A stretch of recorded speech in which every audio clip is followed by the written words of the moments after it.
Bessemerisation के बाद हमारी जो एक्सट्रैक्शन का पार्ट होता है वो ख़त्म होता है, और हमारा जो लास्ट मेजर इसका स्टेप है वो है रिफाइनिंग, यानी इलेक्ट्रोलाइसिस के ज़रिए उस ब्लिस्टर कॉपर को हम जो है प्योर कॉपर में कन्वर्ट करेंगे।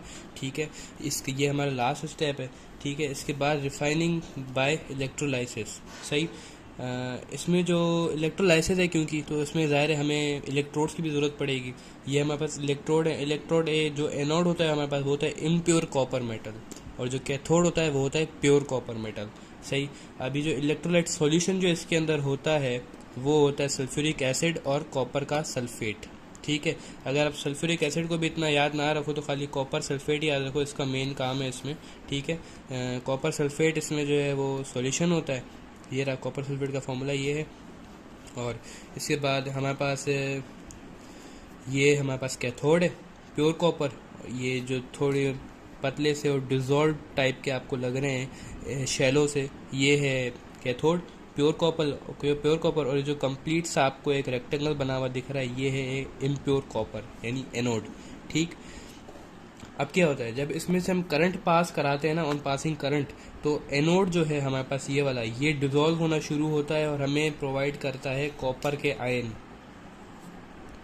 इम्प्योर कॉपर है ये, इसमें करंट जब प्रोवाइड करा देना तो ये इसी सॉल्यूशन में कॉपर सल्फेट के सॉल्यूशन में डिजॉल्व होता है और हमें कॉपर के आयन प्रोवाइड करता है। अब जो कॉपर के आयन इससे पॉजिटिव चार्ज है तो ये कैथोड अट्रैक्ट करता है। जब कैथोड ये अट्रैक्ट करता है ना, तो ये कैथोड, ये कॉपर आयन इसने रिलीज किए, ये कैथोड करेगा अट्रैक्ट।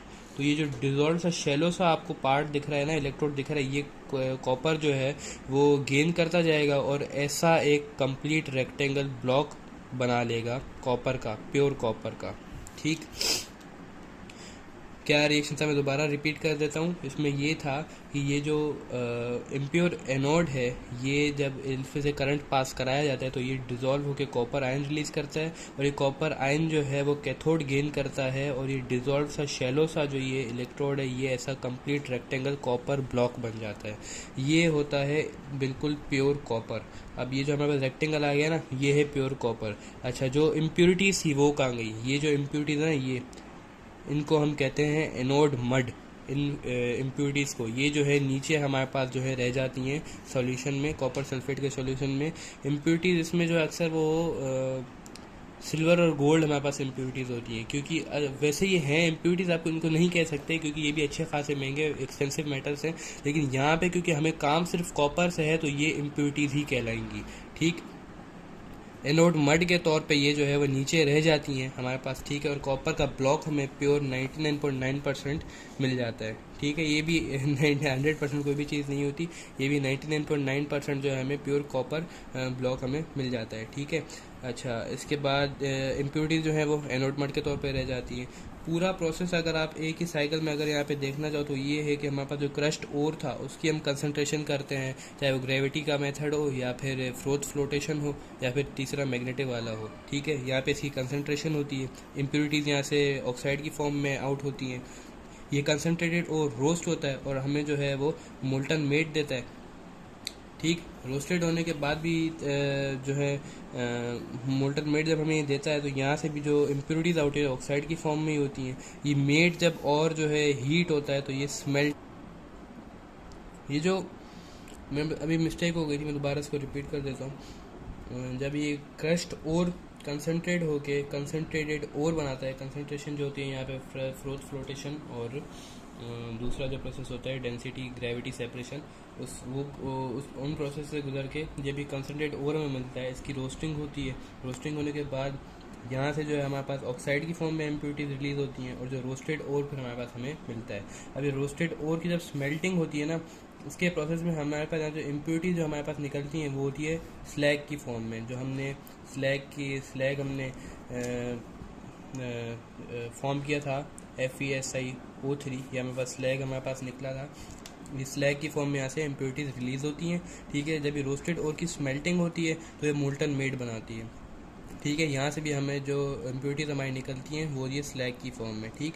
अभी जो मोल्टन मेड की बेसिमराइजेशन होती है तो ये ब्लिस्टर कॉपर फाइंड करती है। यहाँ देखिएगा जो मोल्टन मेड था ये 45% कॉपर था, और बेसिमराइजेशन होने के बाद जो है जो हमें ब्लिस्टर कॉपर मिलता है ये हमें 98% प्योर कॉपर मिलता है। ठीक। ब्लिस्टर कॉपर हासिल करने के बाद हम इसकी इलेक्ट्रोलाइसिस करते हैं और इलेक्ट्रोलाइसिस में जो हमें 99.9% हमें प्योर कॉपर मिल जाता है। ठीक। अभी ये जो पूरा प्रोसेस था रिफाइनिंग और एक्सट्रैक्शन ऑफ कॉपर, ये काफ़ी लेंदी प्रोसेस था। इसको अपने पार्ट्स में, हिस्सों में कर करके इसको आपने याद करना है। आप खाली अगर इसके रिएक्शंस जो हैं आप जहन में रख लें, बिल्कुल ही मतलब इसको प्रॉपर्ली याद ना करें तो भी चलेगा, लेकिन याद कर लें तो बेहतर है। इसके वजह से सवाल आते नहीं है लेकिन आ सकते हैं, ऐसे में क्योंकि शामिल हैं। ऐसे अभी तक पास पेपर में इसको कोई सवाल आया नहीं है कि आपसे एक क्वेश्चन पूछ लिए। ठीक है, लेकिन आपने इसके जो स्टेप्स हैं कि जो है पहला जैसे कंसंट्रेशन था, उसके डेंसिटी पे कौन सा जो है वो बेस करता है, वेटिंग पे कौन सा बेस करता है, मैग्नेटिक पे कौन सा बेस करता है, ये आपको ये चीज़ें याद रखनी होंगी। और मोल्टन वेट किस में बनता है, ब्लिस्टर कॉपर किस में बनता है, ये चीज़ें आपको याद रखनी होंगी। ठीक है, इसका पूरा रीडिंग मटेरियल जो है वो बुक में मौजूद है आपकी पंजाब टेक्स्ट बुक बोर्ड में, वो आप लाजमी रीड करिएगा। ठीक है, वो बहुत इंपॉर्टेंट है। और इलेक्ट्रोलाइसिस में भी जो है जो जो स्टेप मैंने बताया वो याद रखिएगा। और ये वाली साइकिल भी अगर आप याद रख लें तो ये भी बेहतर रहेगा आपके लिए। स्लैग का फॉर्मूला भी याद रखना है, क्योंकि आपसे पूछ सकते हैं कि जो है एक्सट्रैक्शन के प्रोसेस में जो है वो कौन सी फॉर्म में इम्प्योरिटीज़ रिलीज होती हैं। ठीक, ये आप याद रखें तो बेहतर है। ठीक।